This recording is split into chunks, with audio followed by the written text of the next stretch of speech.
All right. Let me see.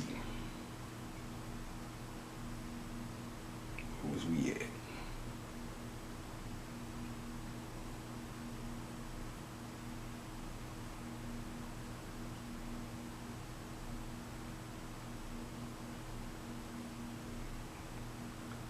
I think I'm gonna skip that part. I'm gonna say this. This part I want to break down in another video, right here. Cause this was yeah, this that Prince joint. I got a channel from Prince and my mom's. So I ain't gonna bust this part. I can do without this part right now. So I'm gonna break that down on another joint. But so I'll start back right here. There is nothing human or historical about the young child saved from the waters under any name whatsoever, in any kind of ark, no matter in what language the legend may be told or in what waters the little ark may float. So that's what I was telling you.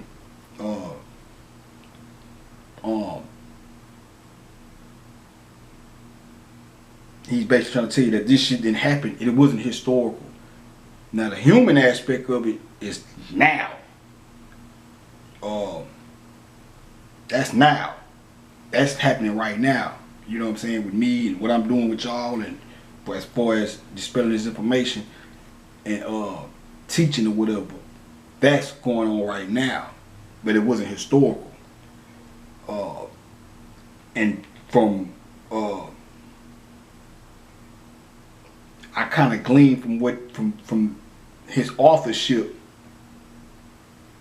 that he probably didn't know that this was going to actually manifest in real time or whatever. Or maybe he did, or maybe no, but well, really, it probably was a mystery, because even with us within the conscious community or whatever, you know, we didn't think actual man was gonna come back, but then here it is.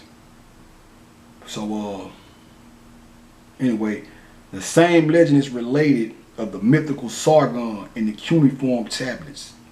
He says, "My mother, the princess, conceived me. In a secret place she brought me forth. She placed me in a basket of reeds. With vitamin, my exit she closed." When all that light set that ladder up, when all this light started to retract up in the hill, that hole that the light was traveling up in,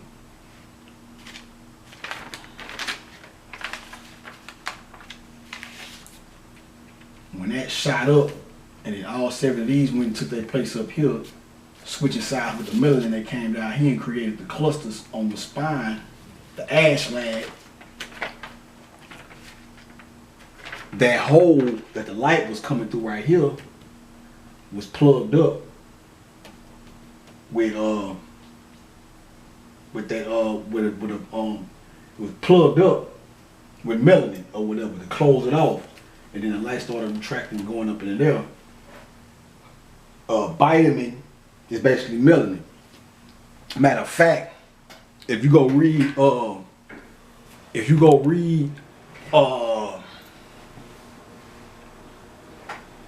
Anthony Broader's book,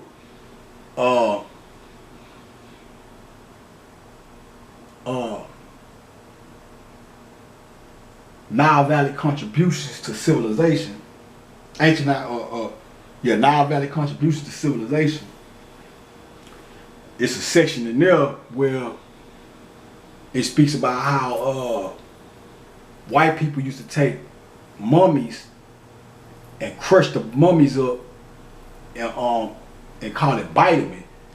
That's where the word vitamin comes from. They used to eat niggas, still do. All the melatonin pills and shit y'all taking, the melatonin vitamins, where you think they getting the melanin from? The only form of melanin that can have the effect that it has on you to put you to sleep and all that comes from niggas. Vitamin. the shit that we have in us naturally, that heals us naturally, and gives us all our superpowers and make Michael Jordan jump over the goddamn rim and Michael Jackson do all that fly shit he be doing. They have to ingest that by eating live pineal glands and shit. You know what I'm saying? So and eating melanin, that's why black babies and shit get kidnapped and all that. That's another story. I don't want to get too far into that. Try to stay focused, but yeah, she placed me in a basket reeds with vitamin. My exit she closed.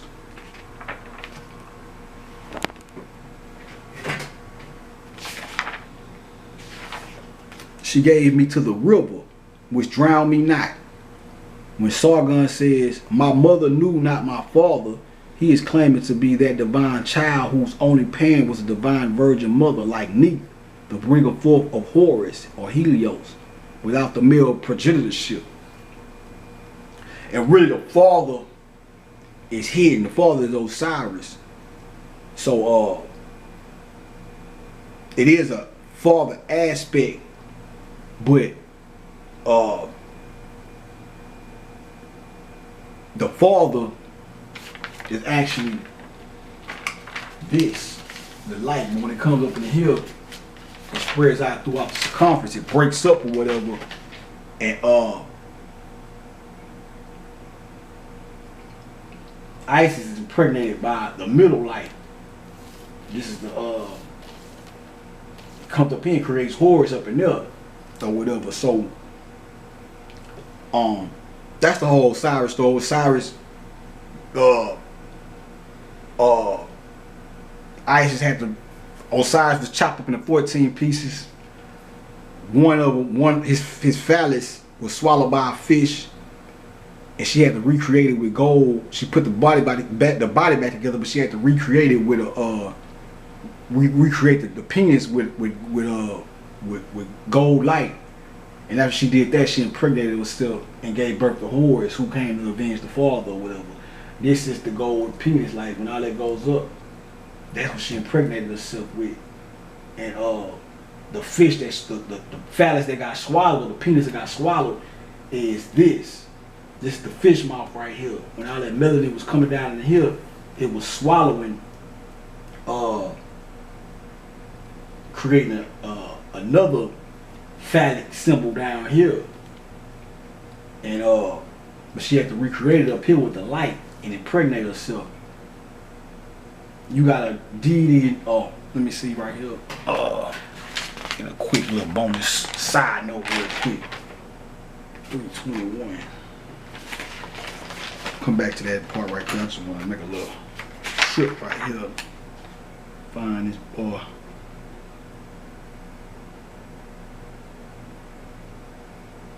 Alright, I'm gonna read this part. It says, I'm gonna come back to the other page, but this, I want to show y'all something real quick.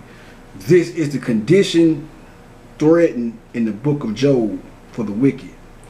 He shall go to the generation of his fathers. They shall never see the light. This region of impenetrable darkness becomes the whole of Sheol or Suwalu. So Sheol or Suwalu in the version of a mentor. Sheol is especially described as a land of shade, which suggests a Camite origin for the name. So Suwalu is where you get your word swallow from, because this is a mentor. This is the Sheols, the shells, the Suwalu. This swallows. It's spelled Suwalu, spelled S-U-A-L-U right here. But it's synonymous with a mentor. So swallow or Suwalu is when the melanin is swallowed by the great fish right here. And then this side here swallows up the light. But this in particular, Suwalu, by it being associated with the mentor, it's talking about the melanin that was swallowed along with the light that was attached to the top of the melanin being swallowed down here or whatever. Suwalu. That's another thing. Once you start really, you unlock a lot of secrets just by looking at words and scrambling them, breaking them down into certain parts. That's how I be getting a lot of cracking a lot of codes by so many words, breaking these words down and scrambling them and looking at the shape of them and looking at the shape and comparing it to up here and comparing it to the creation process as it's shown right here. And this, yeah, man, this is some amazing shit. So let me get back to it.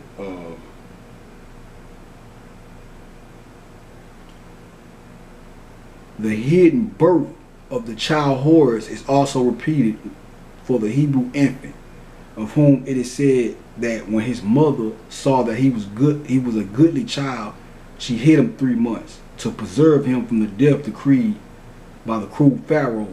That's your whole son being hidden, or the 3 months of winter, or whatnot. Then it rises or whatever in the spring and shit. But the time may not be given in any hieroglyphic text, but the length is correct according to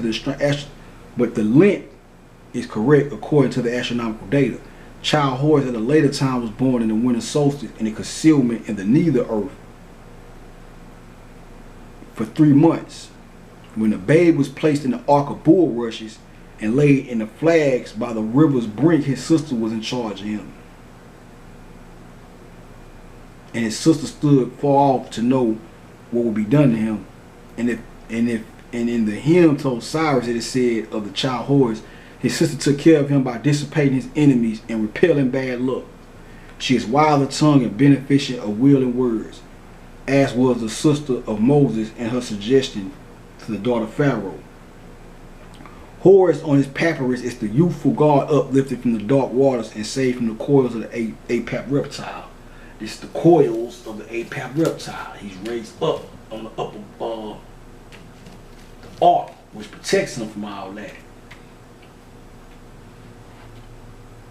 This symbolizes those who are spiritual, conscious, understanding that they are divine. The light that's spread out here, that's doomed to misfortune, are the people who still believe in Orthodox religion, still believe in the lies, or don't believe in shit but physical reality. Those are the ones that are scattered right here. And you know, that's what they would symbolize. The center would symbolize conscious people, people who understand what's going on around here. So Horus on his papyrus is a youthful god uplifted from the dark waters and saved from the coils of the ape reptile, a salvation that is effected by the two divine sisters, Isis and Neptunes. Remember I told you, Isis, the moon, Neptunes, the darkness. Here, the cruel Pharaoh in the book of Exodus plays the same part as Herod and other tyrants who massacre the innocents. And as much as he commands the two midwives to kill all the male children at the time of their birth by drowning, the human innocents were to be murdered unmasked so as to include the divine child in the massacre. Only 2 midwives were appointed to deliver all the parturient women of Israel and Egypt. The mythos will also answer for this earlier rendering. These were Sekhet and Neith. Josephus states that the 2 midwives given to the Jewish women by the Pharaoh were Egyptians, and as the midwives were but for all multitude of the children of Israel, they are evidently a form of 2 mythical bringers forth, who were Isis and Neptunes in the Osirian religion, and Ayusa and Neb-Hetep in the cult of Adam Ra. Excuse me. So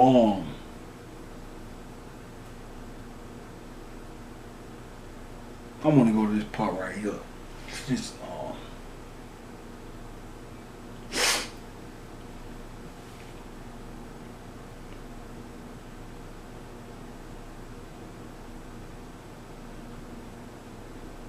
then I'll continue on from there. Fuck it.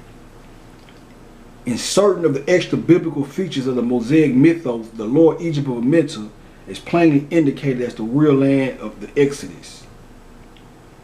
See, Exodus, the closer you're going to get to that whole Exodus story is black people in America. We are the ones that were oppressed. That story was a story that was a prophecy about what we would go through as far as slavery and being oppressed in the hills or wilderness of North America. The Pharaoh is the government or the elite, so quote unquote elites, or whatever, who basically formed a confederation of all races and put together and basically fashion a mentality that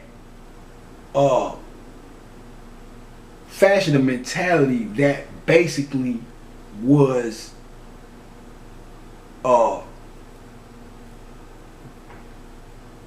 that basically had the whole, so many words I'm trying to say is these people have structured society in a manner in which the normal way of thinking is oppressive or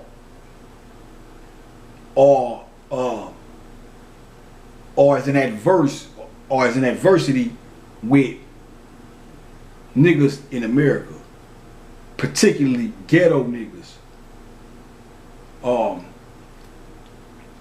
I once heard Bobby Hemming, I can't remember what book he said it came out of, but he said he once read somewhere that I think it was a white guy had wrote the book too. He said that the only hope for the black nation was the urban ghetto black man and woman, and that's why they suppress us.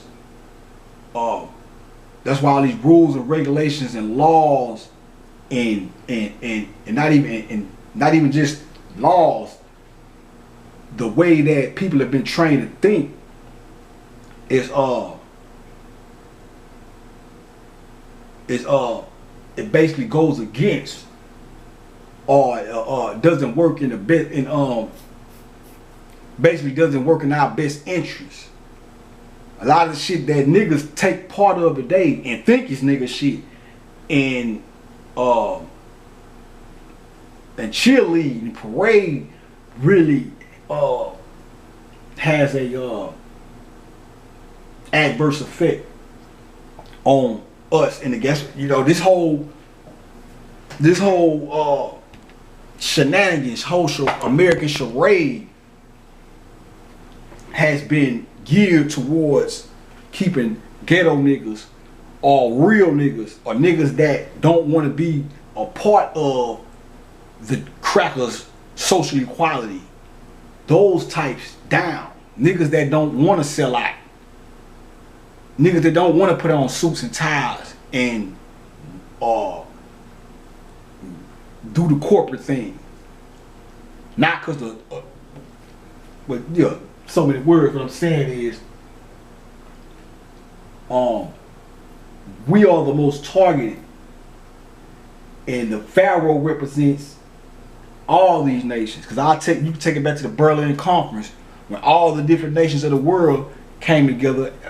Asia, Russia, America, Germany, all these places came together and decided who was going to take what part of black people's shit. Or they carved up Africa. Okay, China gonna get this, Germany gonna get this, France gonna get this part. This shit was all conspiratorial. So it was a big conspiracy to keep niggas down, especially the niggas in America, because we are the chosen people. We are the ones that was prophesied to rise up. They knew this, but these motherfuckers are so arrogant, they still was like, we still gonna try to stop this shit. You reading this shit and all these spiritual and they know more than we do just because we've been suppressed, we've been oppressed and cut off from all the knowledge through slavery and all that. And then after slavery and when niggas was so-called freed up, even then, you still got niggas. First we couldn't read, then you come out and have the and granted the come out of slavery and have been granted the privilege to read and don't want to read. So it goes from being fucked up, not being able to read and study, then being let out of slavery and not wanting to read. So that's a double fuck right, a double mind fuck right there. And then we have to come into the 70s and 80s and the 90s and regain this consciousness and start trying to promote reading and studying and shit. But these motherfuckers been studying all this shit right here, knowing that America was where it's supposed to take place at, knowing that black people are the chosen people, but yet and still somehow said we gonna still try to stop this shit. But you can't stop the fucking divine. That for them to know, for these motherfuckers who quote unquote run the world to study all this shit, know all this shit, cause don't believe me, they do. They ain't just getting the power being jackasses. They know some shit. And they know more than niggas know, because niggas don't even like reading now. Niggas don't even like get into this type of shit right here no more. You know what I'm saying? So them knowing all this shit and yet and still trying to go against the shit. It's like, come on, man. I think that's the most arrogant, the most ignorant / arrogant shit ever. But let me get back to this right here. In certain of the extra biblical features, the Mosaic mythos, the lower Egypt of Amenta is plainly indicated as the real land of Exodus. Oh yeah, that's what I was trying to say too. This is the Exodus. The light coming up out of here, crossing the dry desert, or the darkness. The light comes through here, penetrating circumference. That's the Exodus right here. And then the process repeats when the light comes through here and then exits out of there or whatever. This is the dragon. The earth is the reptile of the dragon. You got the head and the wings or whatever. So one hand, the earth would be the pharaoh and shit. And we coming up out of that, or coming out of the land. This is, you got Egypt, the actual continent, and then you have the metaphorical representation of Egypt, where Egypt in the book of Exodus is representing the earth. Not saying the earth is bad, or, you know, it's just basically saying, just explain the process of, you know, the split letter C. You know what I'm saying? It's just the Exodus. The Exodus story is basically explaining this process, whatever. So or like the Kundalini, like I say, the Kundalini. When the Kundalini rises up from the base of the spine up to the pineal gland, the blood vessels on each side of the back is the Red Sea. So if this was the back, then the Kundalini, because this, when it's all said and done, this is your pineal gland. These are the 7 chakras. When the sun is out in its fixed position and it shoots back up, that represents the Kundalini. How the Kundalini rises up the spine of your back and strikes the pineal gland. These would be the red blood cells. Your back has, when you're looking at your back would have a red blood cell on this side, red blood cells on that side, with the light splitting it. That's Moses splitting the Red Sea or whatever. But let me get back to this right here. In certain of the extra biblical features of the Mosaic mythos, the lower Egypt of Amenta is plainly indicated as the real land of Exodus. For example, when Moses went into India, he and his army enjoyed the light of the sun during the nighttime, and this could only occur in the lower earth, which the sun illuminated by night. That is the land of Amenta. Now, on a occult level, seeing the sun at midnight is basically having the sun at midnight, or having a soul within the darkness, having light within the melanin. If you have light within the melanin, then that represents seeing the darkness at midnight, because the light, one of the things that the eye symbolizes is light. So the light and eye go hand in hand. They synonymous with each other. The melanin would be the midnight. So to see the sun at midnight would actually be to have a